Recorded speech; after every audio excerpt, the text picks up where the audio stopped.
All right, let's just get right into it. Today, we're not just talking about some abstract idea. We're basically looking in the mirror because the biggest, toughest battle you will ever fight isn't out there with the world. It's not with your boss. It's not even with your past. Nope. The real war is you versus you. I mean, this quote just puts it all right there, doesn't it?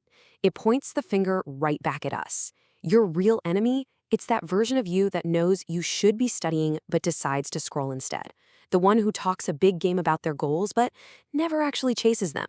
You know, it's that part of you that's been quietly winning this war for years. And today, we're putting that enemy on notice. So let's be really clear about who we're talking about here.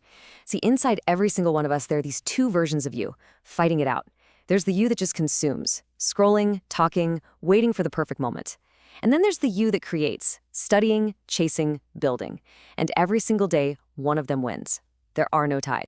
And make no mistake, this is a war with incredibly high stakes. It's a silent war fought in those tiny little moments of decision. And there are only two outcomes. Either you kill off that old, limited version of yourself, or that old you kills every ounce of potential you have. That's it. That's the choice. So where does this epic war actually take place? Well, it's not in some grand, dramatic moment. It's much smaller than that. It's fought in the trenches of your daily choices.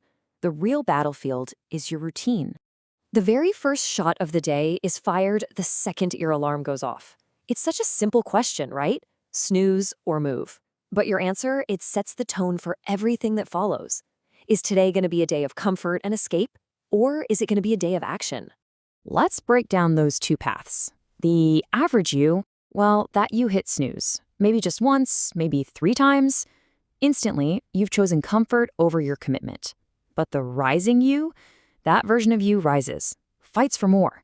They know that tomorrow is a lie, so they take one hard step today. They know that drowning in comfort is the most dangerous thing you can do. And this gets to a really brutal truth. Comfort is not the prize. Comfort is the enemy, disguised as a friend. It's this warm, cozy blanket that feels so safe, but what it's really doing is slowly, quietly suffocating every amazing thing you could have become. It's a trap. Okay, so that brings us to the next skirmish on this battlefield of habit. It happens every time you face something you just don't feel like doing. You're at a crossroads. One path is loaded with really smart, logical excuses. The other path, it's just a simple promise you made to yourself. The excuse maker, that you is a genius, a brilliant storyteller, always has a perfect reason for not doing the work. I'm too tired. I had a long day. I'll be way better at this tomorrow. But the disciplined you, it doesn't care about stories. It just moves because it's time to move. It shows up exhausted, broken, scared, but it always, always shows up. And man, this quote just hits so hard. It really reframes the whole thing. It's not about punishment. It's a strategic choice. You can either choose the small, sharp pain of discipline for, say, 30 minutes a day, or you can choose the dull, heavy, lifelong ache of regret. When you put it that way, the choice is kind of obvious, isn't it? So we've talked about habits and actions, but the truth is, this war is won or lost long before you even take a single step. It's won right here, in the 6 inches between your ears. It's a battle of your mindset. And really, this is the core conflict, isn't it? It's that nagging voice of doubt that's always whispering, yeah, but what if I fail? Versus that quiet, steady voice of belief that asks, okay, but what if I can? The one you decide to listen to determines if you even get off the starting line. See, the doubter wants guarantees. It needs to feel perfectly ready, needs to know everything will work out, and since that's impossible, you just stay stuck, hesitating forever. But the believer? The believer doesn't need all the answers. It just needs one tiny reason to start. It's willing to start messy, to look stupid, to learn as it goes, and to just move forward anyway. This is such a powerful way to think about courage. Courage isn't about not feeling fear. That's not a real thing. Courage is feeling the fear and acting anyway. The goal isn't to get rid of the fear. The goal is to move, to speak, to start, even when your hands are shaking. And here's another huge internal battle. Who are you doing it for? Are you building for an audience, for the applause? Or are you building for yourself, for the growth? This choice is what separates the people who just perform from the people who actually transform. Think about it. The validation seeker runs on a really fragile fuel source. If the likes stop, if the praise dries up, so does their effort. But the silent builder, their fuel is internal. They're so busy falling in love with the process, with getting better, that they barely even notice if anyone is watching. They build in the dark, and one day, they just show up with results that do all the talking. So here's the bottom line. The real work, the kind of work that truly changes you, it happens when the cameras are off. It's just you, alone with your excuses, when no one's there to cheer you on.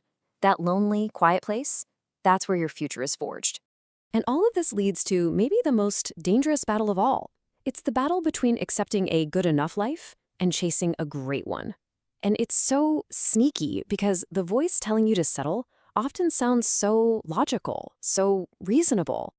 The you who settles is so seductive. It whispers, hey, be realistic. It uses logic to shrink your dreams down to something safe and manageable. But the you who thinks big pushes back with one of the most powerful questions there is. Yeah, but why not me? It knows that success isn't for the lucky few, it's for the ones who are relentless. And this right here, this is the ultimate tragedy. See, the biggest failure in life isn't aiming for some massive goal and falling short. The real failure is aiming for a tiny, safe target, hitting it perfectly, and then just staying there for the rest of your life. So after going through all these different battlefields, from your morning alarm to your deepest beliefs, it all boils down to one thing. This isn't about who you're going to be next year. This war is decided by the choice you make right now, today. So really, it comes down to two paths. That's it. Path number one, settle small. Live in comfort for a little while and then die with a lifetime of regret. Or path number two, think big, face the pain, do the hard thing, and live a life filled with purpose. And that brings us to the final question, the only one that really matters. Forget about yesterday. Don't even worry about tomorrow. Right now, in this moment, who's in control? The version of you that scrolls or the version that builds? Who is winning today? The choice, as always, is yours.